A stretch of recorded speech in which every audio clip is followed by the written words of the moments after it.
In the summer of 1942, something extraordinary was happening in the North African desert.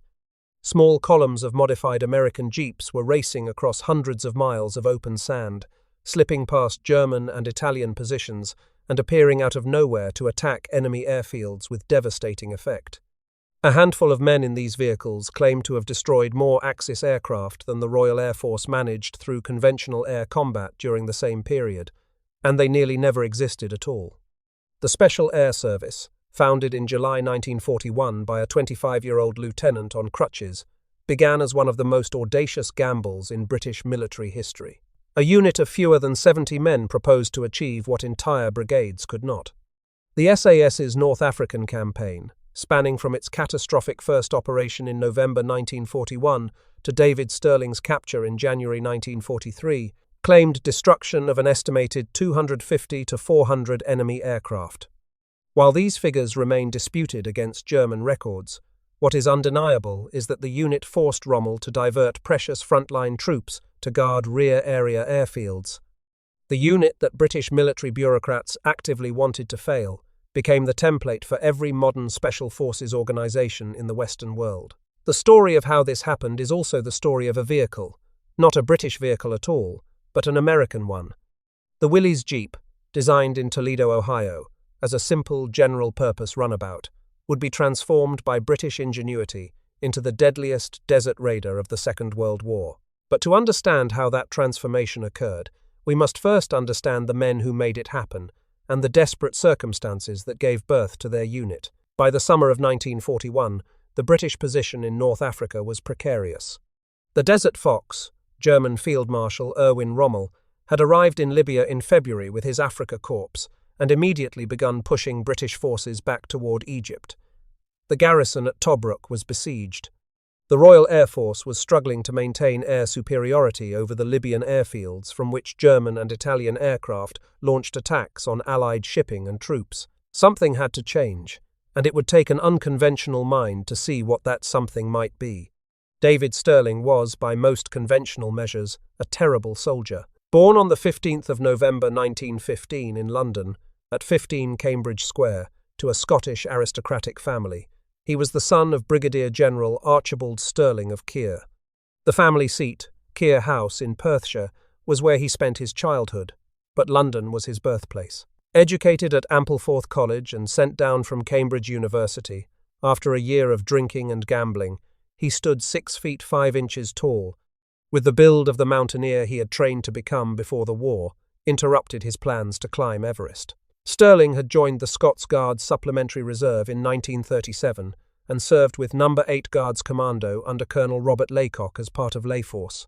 But his military record was far from distinguished. He had nearly been charged with malingering, and his superior officers viewed him with a mixture of exasperation and amusement. When Layforce was disbanded on the 1st of August 1941, after suffering heavy casualties during the evacuation of Crete, Stirling was recovering in a Cairo hospital from a spinal injury sustained during an experimental parachute jump. The jump had gone badly wrong, and Stirling had spent weeks unable to walk, lying in a hospital bed with nothing to do but think. It was during this enforced convalescence that Stirling crystallized his radical insight. He had seen how conventional commando raids operated. Large forces of 200 or more men would be assembled, transported by ship or aircraft to their objective, and then deployed in mass attacks. The operations were complex, required enormous coordination, and were easily detected. The enemy had learned to watch for them. Raid after raid was cancelled at the last moment when surprise was lost, and when raids did proceed, casualties were often severe. Stirling argued the opposite approach. He believed that small teams of 4 to 5 men, operating with stealth and mobility across the vast, unguarded desert flanks, could destroy more aircraft and supplies than an entire commando unit operating together. The key insight was the desert itself. Unlike the European theatre, where front lines were continuous, the North African campaign featured enormous gaps in the lines. The desert was simply too vast to garrison completely. Small teams could slip through these gaps, travel hundreds of miles undetected, strike their targets, and disappear back into the sand sea before the enemy even knew they had been there. Stirling composed a memorandum outlining this concept in precise detail. He proposed a unit of roughly 200 men, organized into small detachments who would be trained in demolitions, desert navigation, and survival. They would strike airfields, supply dumps, and communication lines deep behind enemy positions. The targets would be so far from the front that they would be virtually unguarded. The cumulative effect of repeated small-scale attacks would be crippling to enemy morale and logistics. The problem was getting anyone to read his memorandum. Stirling was a junior lieutenant, barely recovered from injury, with a reputation for indiscipline. The senior officers at Middle East headquarters had more pressing concerns than listening to unconventional ideas from subalterns who couldn't even complete a parachute jump without hurting themselves. The traditional account of what happened next has become legendary.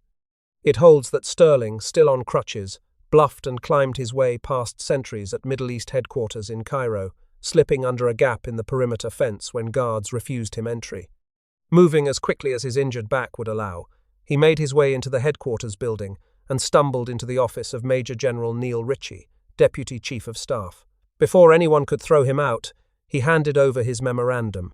Historian Gavin Mortimer's 2022 biography presents a different version. Mortimer argues it was actually Stirling's elder brother Bill, already working at headquarters in a staff position, who ensured the proposal reached the right desks. The truth may involve elements of both accounts. What matters is that Ritchie read the memorandum, found its logic compelling, and championed the idea to General Sir Claude Auchinleck, the newly appointed Commander-in-Chief Middle East Forces. Auchinleck was under intense pressure from Prime Minister Winston Churchill to mount an offensive against Rommel. He needed results, and he was willing to consider unconventional approaches that might deliver them. 3 days after receiving Stirling's memorandum, Auchinleck met the young lieutenant personally, promoted him to captain on the spot, and authorized the recruitment of 6 officers and 60 men. The unit was designated L Detachment, Special Air Service Brigade. The name was a deliberate piece of deception, and understanding it reveals something important about the fog of war that made the SAS possible. Brigadier Dudley Clark was running a sophisticated deception operation called A Force from Cairo. One of his schemes was the creation of a Phantom K detachment, Special Air Service Brigade, complete with fake unit insignia, doctored photographs, and deliberately leaked intelligence. The purpose was to convince the Axis that a full 5,000-man British parachute brigade existed in North Africa, ready to drop behind Rommel's lines at any moment. The Phantom unit was so convincing that it had already caused the Germans to divert troops and aircraft to counter a threat that did not exist. Stirling's real unit became L Detachment, implying the existence of detachments A through K. The fictional element was designated K Detachment, making Stirling's tiny force appear to be just one component of a much larger formation. It was deception layered upon deception, and it bought the SAS precious room to operate in its vulnerable early days. But if Auchinleck had authorized the unit's creation, the middle and lower ranks of Middle East headquarters had not. Staff officers were openly hostile. Bureaucrats tried to block Stirling's recruitment of officers from the disbanded lay force. They refused to provide adequate equipment, supplies, or transport. Every request was delayed, denied, or simply ignored. The SAS's first operation became a theft. Stirling and his men raided a nearby New Zealand regiment's camp, stealing tents, bedding, and even a piano to furnish their new headquarters at Cabrit, a desolate camp on the Great Bitter Lake. Staff officers at headquarters were described as actively wanting the SAS to fail, hoping its inevitable collapse would vindicate their opposition and prevent future unconventional units from disrupting the proper order of military hierarchy. Stirling would later describe these officers with characteristic bluntness as fossilized. The men Stirling recruited were a remarkable collection of misfits, adventurers, and natural warriors. They came from disbanded commando units, from the long-range desert group, from regular infantry battalions where their independent thinking had made them unwelcome. What they shared was a willingness to volunteer for missions that promised extreme danger with uncertain reward. The training program that awaited them at Cabrit was devised not by Stirling, but by a man who, by Stirling's own admission, was far more genuinely the founder of the SAS. Lieutenant John Steele Lewes, known universally as Jock, was born on the 21st of December 1913 in Calcutta, India, where his father worked as a chartered accountant. Raised in Australia and educated at Christ Church, Oxford, where he was president of the University Boat Club and rode for the Oxford 8. Lewes was an intellectual, an athlete, and a natural leader who had joined the Welsh Guards before transferring to commandos. Where Stirling provided the political vision and the social connections needed to keep the unit alive in the face of bureaucratic opposition, Lewes built everything else.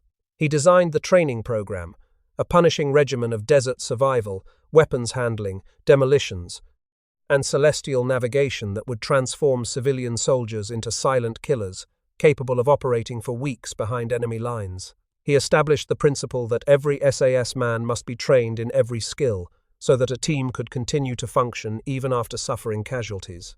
He instilled the discipline and attention to detail that would mean the difference between life and death in the desert. Most importantly, Lewes invented the weapon that made the SAS effective.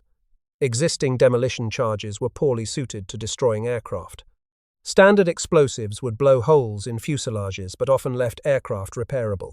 Incendiary devices could start fires but might not destroy the target completely. The SAS needed something that would both detonate and burn, ensuring that every aircraft attacked was completely destroyed.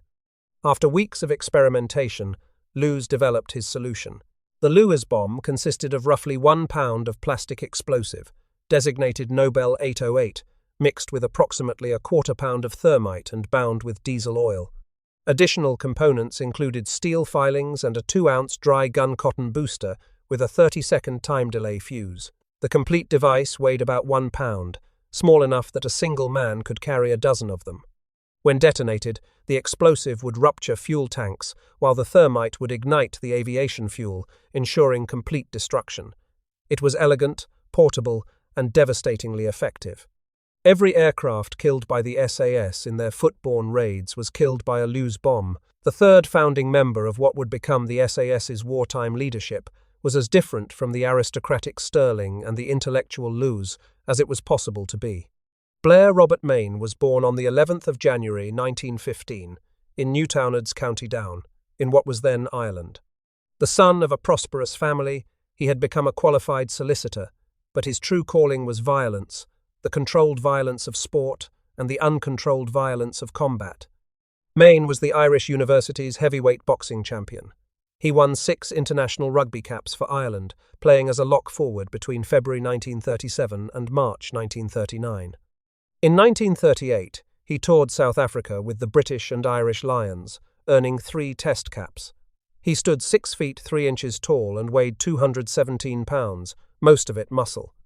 His fellow soldiers called him Paddy, and they approached him with a mixture of admiration and wariness. Mayne had a temper, and when it was roused, the results were memorable. He was recruited into the SAS, reportedly from a prison cell, where he was awaiting court-martial for striking his commanding officer. The circumstances of the incident varied depending on who told the story. But the essential fact was that Mayne had been facing the end of his military career when Stirling appeared with an offer of redemption. Mayne would become the SAS's greatest warrior. But in those early days at Cabrit, he was simply one more recruit, learning to plant Lewes bombs and navigate by the stars. The SAS's first combat operation was launched on the night of the 16th to 17th of November, 1941, in support of Operation Crusader, the major British offensive intended to relieve the besieged garrison at Tobruk. The plan, codenamed Operation Squatter, called for 55 men in 5 sticks to parachute from Bristol Bombay aircraft onto drop zones near 5 Axis airfields at Gazala and Timimi. They would plant Lewes bombs on parked aircraft, then march 50 miles south through the desert to rendezvous with the long-range desert group, who would transport them back to friendly lines. The weather forecast was atrocious. Meteorologists predicted gale force winds of 30 knots, twice the safe limit for parachuting. Stirling faced an impossible choice. If he cancelled the operation, headquarters would use the failure to justify disbanding the unit before it had accomplished anything. If he proceeded, his men might be scattered across the desert, unable to reach their targets or their extraction point. Stirling chose to proceed. The 5 stick leaders were Stirling himself, Paddy Mayne, Jock Lewes, Lieutenant Earl McGonigal, and Lieutenant Charles Bonington. They boarded their aircraft on the evening of the 16th of November and flew out over the desert toward the enemy airfields. What followed was a catastrophe. The winds reached force 7 to 8, driving a massive sandstorm that reduced visibility to nearly zero. Pilots flew blind, unable to see the ground or their drop zones. One aircraft, carrying Lieutenant Bonington and his men, was shot down by a German Messerschmitt night fighter. The others dropped their parachutists as best they could, but the howling wind scattered men and equipment across miles of desert. Equipment containers, carrying the precious Lewes bombs, were torn from their parachutes and lost. Explosives that were recovered had been soaked by rain that had preceded the sandstorm. Men landed miles from their intended drop zones, their navigation equipment damaged or missing. Squads that managed to assemble found themselves hopelessly lost, their targets unreachable before dawn would expose them to enemy aircraft. Not a single shot was fired at the enemy that night. Not a single Lewes bomb detonated on an Axis aircraft. Of the 55 men who had jumped, only 21 or 22 straggled back to the long-range desert group rendezvous point over the following days. Lieutenant McGonigal died of injuries sustained during his landing. The rest were dead, captured, or lost in the desert. Operation Squatter was a complete and total failure. Any reasonable assessment would have concluded that the SAS experiment was over. Stirling's theories had been tested against reality, and reality had won. The sensible course would be to distribute the surviving men back to their original units and forget that L detachment had ever existed. The staff officers at Middle East headquarters certainly expected this outcome and were already preparing to process the unit's disbandment. But during the long, slow journey back from the disaster in the long-range Desert Group's Chevrolet trucks, Stirling was not thinking about failure. He was thinking about the trucks themselves. If the long-range Desert Group could extract his men from deep in the desert, why couldn't they insert them? The parachute drop had failed because of uncontrollable weather. Vehicle insertion would eliminate that variable entirely. Stirling approached Captain David Lloyd Owen, commander of the long-range Desert Group patrol that had rescued his men, with a proposal. The long-range Desert Group had been operating deep in enemy-held territory since 1940, running reconnaissance missions and occasionally attacking targets of opportunity. They knew the desert better than anyone. What if they transported SAS raiding parties to within striking distance of enemy airfields, dropped them off, and returned to pick them up after the attack? Lloyd Owen agreed to present the idea to his commander, and the long-range Desert Group's leadership agreed to a trial. Just 1 month after the disaster of Operation Squatter, on the 14th of December 1941, the SAS launched its first successful operations. 3 raiding parties were transported by long-range Desert Group vehicles to points near enemy airfields, then proceeded on foot to their targets. The results exceeded everyone's expectations except possibly Stirling's. Paddy Mayne led his team against Thamet Airfield, approaching through the darkness on foot until they reached the perimeter. What happened next demonstrated why Mayne would become the most feared commando of the North African campaign. Finding the officers' mess still lit and occupied, Mayne burst through the door, surprising approximately 30 Axis airmen at dinner. He opened fire with his pistol, then withdrew, and began systematically moving through the parked aircraft, planting Lewes bombs on each one. The SAS claimed 24 aircraft destroyed at Thamet that night, with 0 British casualties. When Mayne ran out of explosives before he ran out of targets, he reportedly climbed into the cockpit of one remaining aircraft and tore the instrument panel out with his bare hands, ensuring it would never fly again. On the 21st to 22nd of December, Lieutenant Bill Fraser's 5-man team hit Agadarbiya airfield, further into Axis territory. The SAS claimed up to 37 aircraft destroyed, though German records examined after the war indicate the actual number was closer to 25. The discrepancy between SAS claims and Axis records would become a recurring theme, but even the lower number represented a remarkable achievement for 5 men with no support. Across multiple raids that December, the SAS claimed approximately 60 enemy aircraft destroyed without a single man killed in action. The concept that staff officers had dismissed as impossible was proven. General Auchinleck promoted Stirling to major and authorized expansion of the unit, but success carried its own price. On the 31st of December 1941, Jock Lewes was returning from a raid on Nophelia airfield in a long-range Desert Group truck when the convoy was spotted by a German aircraft. A Messerschmitt 110 made repeated strafing runs on the exposed vehicles. A 20mm cannon round struck Lewes in the leg, severing his femoral artery. He bled to death in 4 minutes, surrounded by men who had no way to stop the hemorrhage. He was 28 years old. Lewes's death was a devastating blow. He had been the intellectual architect of everything that made the SAS function, and his loss was felt deeply by every man who had trained under him. But the machine he had built continued to operate. His training methods, his tactical doctrines, and his Lewes bombs remained, passed down to the men who would continue to carry out the mission he had designed. In the months that followed, the SAS conducted raid after raid against enemy airfields and installations. They became utterly dependent on the long-range desert group for transportation, and this dependency was both a strength and a limitation. The long-range desert group's Chevrolet 30-hundredweight trucks, nicknamed the Libyan Desert Taxi Service by the men they carried, were reliable and capable of covering enormous distances. But the long-range desert group had its own critical missions, particularly the road watch, continuous surveillance of the Via Balbia coastal highway to track Axis troop and supply movements. Scheduling conflicts became increasingly problematic. Different mission profiles meant that long-range desert group commanders sometimes refused to transport SAS raiders to targets they considered too dangerous or too far from their own areas of operation. And the simple loss of operational independence grated on Stirling, who believed the SAS should control its own destiny. The solution emerged gradually. Before acquiring Jeeps, Stirling reclaimed a rolled Ford station wagon from a salvage depot in Cairo. The vehicle had been written off after an accident, but Stirling's men stripped off its damaged roof, mounted Vickers K machine guns on improvised mounts, and painted it in desert camouflage. They christened it the Blitz buggy, and though it was unreliable and prone to mechanical failure, it gave the SAS its first taste of vehicle independence. The real transformation came in June 1942, when the SAS acquired its first batch of American Willys Jeeps. These vehicles had been arriving in North Africa in increasing numbers as part of Lend-Lease shipments, and they were proving themselves remarkably capable in desert conditions.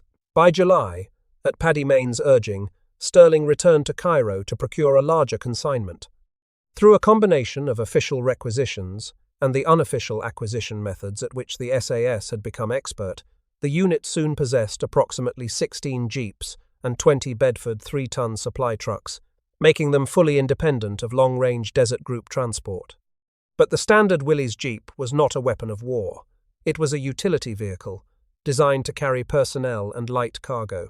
Transforming it into a desert raiding platform required modifications that would have astonished the engineers in Toledo who had designed it. The SAS drew heavily on techniques pioneered by Major Ralph Bagnold, the founder of the long-range desert group and one of the foremost desert exploration experts in the world. Bagnold had spent years before the war traveling the Sahara, learning its secrets, and developing the equipment needed to survive and operate in its harsh environment. The first step was weight reduction. Canvas roofs, wind screens, doors, and any non-essential sheet metal were stripped from each Jeep. Every pound removed was a pound that didn't need to be carried across the sand, extending range and improving performance in soft terrain. Bagnold water condensers were fitted to the cooling system. These ingenious devices captured steam escaping from the radiator, condensed it in an external can, and returned the water to the system via vacuum pressure. In the furnace heat of the desert, a standard vehicle could lose gallons of coolant to evaporation.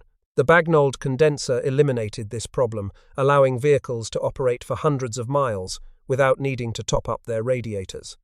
Steel sand channels, another Bagnold innovation, were strapped to the sides of each Jeep. When a vehicle became stuck in soft sand, which happened frequently, these perforated metal tracks could be placed under the wheels to provide traction for extraction.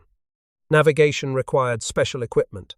Standard magnetic compasses were unreliable near vehicle metal, and in the featureless desert where there were no landmarks to check against. Bagnold sun compasses, which consisted of a graduated shadow disc with a vertical needle, provided accurate directional readings regardless of magnetic interference. The navigator would set the disc according to the time of day and the sun's position, then maintain course by keeping the needle's shadow on the correct bearing. At night, navigation shifted to the stars, using techniques that Jock Lewes had incorporated into SAS training. The most critical modification addressed the Jeep's limited range. The standard fuel tank held 15 gallons, which provided less than 120 miles of travel in desert sand, where fuel consumption increased dramatically. This was completely inadequate for deep penetration raids that might require traveling 400 miles or more behind enemy lines. Jerry can racks were welded to rear mudguards and bonnet, creating capacity for 8 to 12 additional 5-gallon fuel cans. This expanded total fuel capacity to over 60 gallons, extending range past 400 miles. Similar racks carried water cans and spare parts. By the time all modifications were complete, each Jeep resembled a mechanical pack mule more than a military vehicle. But it was the armament that made the SAS Jeep truly deadly. The key weapon was the Vickers K machine gun, also known as the Vickers gas-operated. This weapon had originally been designed as an observer's gun for Royal Air Force bombers, intended to be fired by rear gunners against attacking enemy fighters. When belt-fed Browning machine guns replaced the Vickers K in aircraft service, large numbers became available as surplus.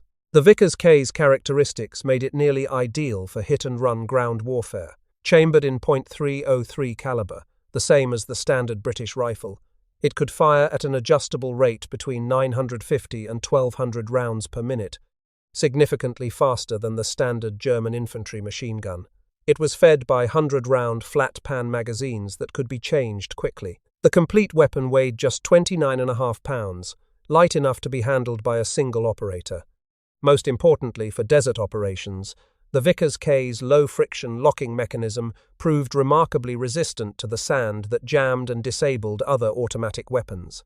A Vickers K could be fired reliably even when coated with the fine dust that penetrated everything in the desert environment. The standard SAS Jeep configuration mounted twin Vickers K guns forward on the passenger side and twin Vickers K guns on a swivel mount at the rear. This gave a single vehicle 4 rapid-fire weapons capable of producing a withering volume of fire. Some Jeeps also carried a .50 caliber Browning heavy machine gun at the rear for additional hitting power against armored targets or defensive positions. When loaded with a mixture of tracer, incendiary, and armor-piercing ammunition, these weapons could tear apart parked aircraft in seconds. Tracer rounds allowed gunners to adjust their aim in the darkness. Incendiary rounds ignited aviation fuel on contact. The combination was spectacularly destructive. The first test of vehicle-mounted tactics came during the Bagnold airfield raid on the night of the 7th to 8th of July 1942. Mayne's team infiltrated the airfield on foot as usual and began planting Lewes bombs on parked aircraft. They placed charges on approximately 40 planes before discovering a problem. About half the bomb primers were damp, probably from condensation during the desert night, and failed to detonate. Only 22 aircraft were destroyed by the bombs. Frustrated by this partial success, Stirling improvised what would become the SAS's signature tactic. He led the Blitz buggy and 2 of the newly acquired Jeeps directly onto the airfield, driving between the rows of parked aircraft with all guns blazing. Tracer and incendiary rounds from Vickers K guns ripped through wings, fuselages, and fuel tanks. Aircraft that had survived the bomb failures were systematically destroyed by gunfire. The SAS claimed 15 additional aircraft killed by this drive-in attack, bringing the total at Bagnold to roughly 37. It was the first vehicle-mounted airfield assault in history, and it demonstrated that the armed Jeep could be even more effective than raiders on foot. Bombs required time to place, and relied on fuses that might fail. Guns delivered their destruction instantly and reliably. The tactic was perfected 3 weeks later in the most famous SAS raid of the Desert War. On the night of the 26th to 27th of July 1942, 18 armed Jeeps, carrying approximately 60 British and Free French commandos, assembled for an attack on Sidi Haneish airfield. The force was led by Stirling personally, with Paddy Mayne commanding one of the Jeep columns. They departed their hideout at Bir el Qusair in the late afternoon and covered 50 miles of open desert, navigating by sun compass and then by stars as darkness fell. The navigator was Mike Sadler, a long-range desert group veteran who had transferred to the SAS and who would later be described as the finest desert navigator of the war. As the column approached the airfield perimeter around 10 o'clock in the evening, something unexpected happened. The runway lights suddenly switched on, illuminating rows of parked aircraft. For a moment, the raiders feared they had been detected. Then they realized the truth. A Luftwaffe bomber was coming in to land, and the ground crew had lit up the field for the approach. The SAS had arrived at precisely the right moment. At approximately 15 minutes past 10, Stirling fired a green Very flare, the signal to attack. The 18 Jeeps charged onto the airfield in a V formation, 9 vehicles in each column, with gunners on each side firing outward at the parked aircraft. The noise was deafening. Tracer rounds carved bright lines through the darkness. Aircraft exploded as incendiary bullets found fuel tanks. German and Italian ground crew ran in all directions, some toward defensive positions, most simply fleeing the chaos. The attack lasted approximately 15 minutes. The SAS claimed 37 to 40 Luftwaffe aircraft destroyed, including Junkers 87 Stuka dive bombers, Junkers 52 transport aircraft, and Messerschmitt 109 fighters. However, German records examined after the war indicate the actual number was closer to 20 aircraft destroyed or badly damaged. Even this lower figure represented a stunning achievement. The SAS lost 1 man killed in the attack itself. Lance Bombardier John Robson, 21 years old, was shot through the head while manning his machine gun. He was the only Allied casualty of the assault proper. The withdrawal did not go as smoothly. As dawn approached, the French SAS element, which had been assigned to a secondary target, found itself behind schedule. Tire punctures on the rough desert surface had slowed their progress, and they were caught in the open at first light by 4 German Stukas. The aircraft made repeated strafing runs on the exposed jeeps. 2 vehicles were destroyed. Aspirant André Zernheld, a French paratrooper and philosopher who had written poetry about war and faith, was hit in the shoulder and abdomen. He died approximately 13 hours later, surrounded by his comrades. His notebook, recovered after his death, contained a prayer that began with the words, "I bring before thee, Lord, the souls of the soldiers who are about to die." It would become the official prayer of the French airborne forces. Simultaneous and near-simultaneous raids compounded the damage inflicted that July. On the same night as the Bagnold raid, French SAS teams attacked Foucault airfield while Mayne hit Al-Daba. A second raid on Foucault later in July destroyed more enemy bombers. July 1942, alone, likely saw 75 to 85. Axis aircraft claimed destroyed by SAS Jeep raids, though confirmed kills were lower. By this point in the campaign, Stirling could report to Middle East headquarters that the SAS had claimed destruction of at least 143 Axis aircraft in just 6 months of operations. Even accounting for the tendency of raiding forces to overcount their kills, the impact was unmistakable. The unit that headquarters had tried to strangle at birth was now producing results that could not be ignored.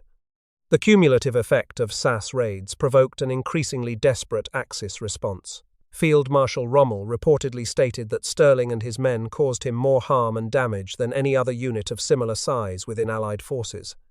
Stirling earned the nickname, the Phantom Major, though sources dispute whether it was coined by German intelligence or the British press. The Germans implemented escalating countermeasures. Airfield security was dramatically increased. Guard posts were established around aircraft dispersal areas. Patrols were mounted at all hours. The problem was that these security measures required troops, and troops assigned to guard rear area airfields were troops not available for the front lines. This was precisely the force-multiplying effect Stirling had predicted in his original memorandum. A few dozen SAS raiders were tying down hundreds of Axis soldiers. Mayne noted grimly after one raid that the enemy had posted a sentry on nearly every plane, but even this measure was not sufficient. Mayne simply knifed the sentries before placing his bombs. Axis intelligence also attempted more sophisticated countermeasures. They deployed a spy, the Anglo-Swiss fascist Theodore Sturch, who posed as a captured British officer in prisoner of war camps to extract information from captured SAS men. A former French Foreign Legionnaire named Herbert Bruckner, who had joined the SAS under false pretenses, betrayed upcoming raid plans to the Germans. Operations against airfields at Derna and Martuba failed as a result, the targets having been evacuated before the raiders arrived. The most significant response came from the highest levels of the Nazi regime. On the 18th of October, 1942, Adolf Hitler personally issued the commando order, known in German as the Kommando Befehl. Distributed in only 12 copies and classified as top secret, the order stated that all commandos operating against German forces were to be annihilated to the last man, regardless of whether they wore proper military uniforms or attempted to surrender.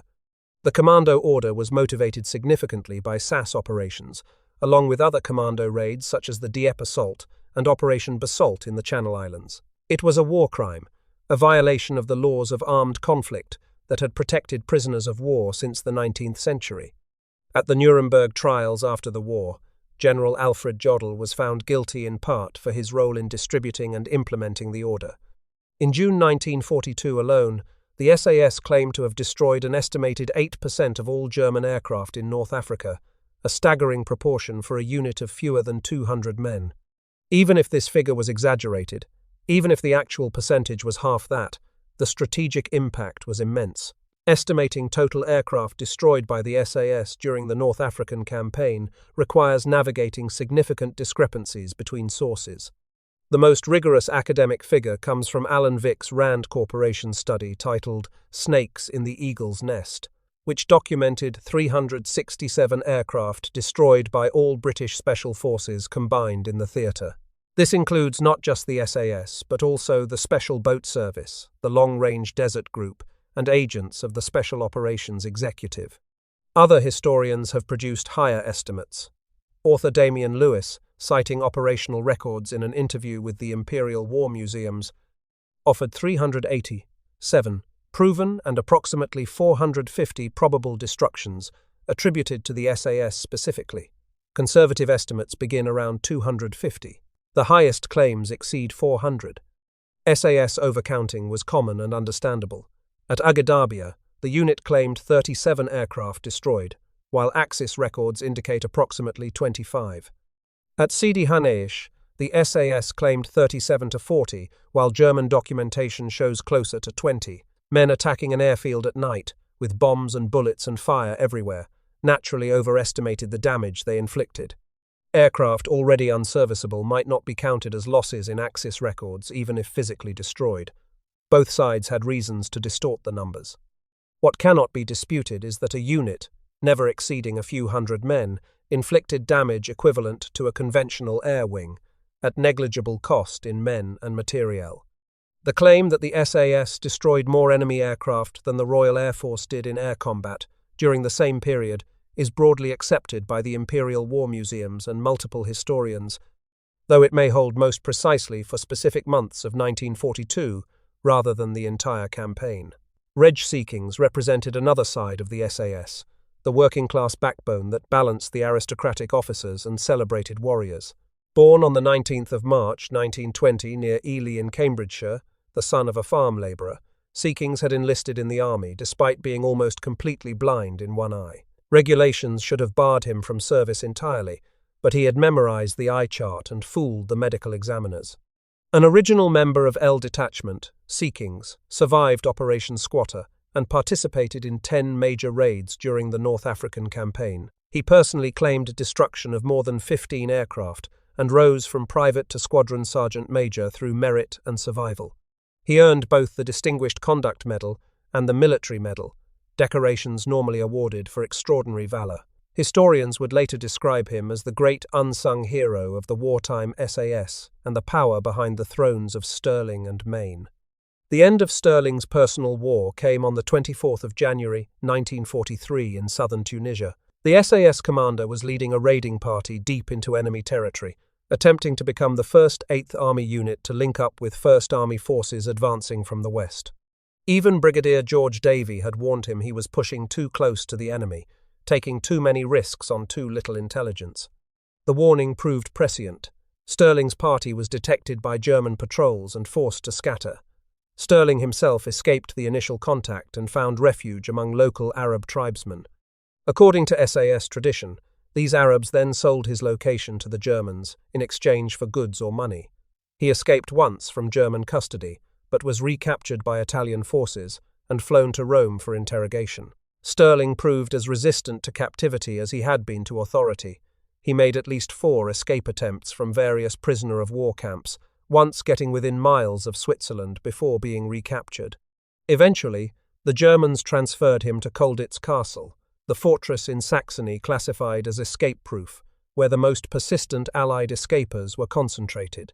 Stirling spent the remainder of the war there, serving as chief of the escape committee and planning breaks that other men would execute. His capture initially sparked fears that the SAS would be disbanded. The unit had been so closely identified with its founder that many assumed it could not survive without him. Instead, Paddy Mayne assumed command on the 27th of January 1943 and led the unit through the remainder of the North African campaign. Under Mayne's leadership, the SAS participated in the Allied invasion of Sicily in July 1943, spearheading the assault at Capo Muro di Porco. David's brother, Bill Stirling, raised the 2nd SAS Regiment in Algeria in May 1943, doubling the unit's strength.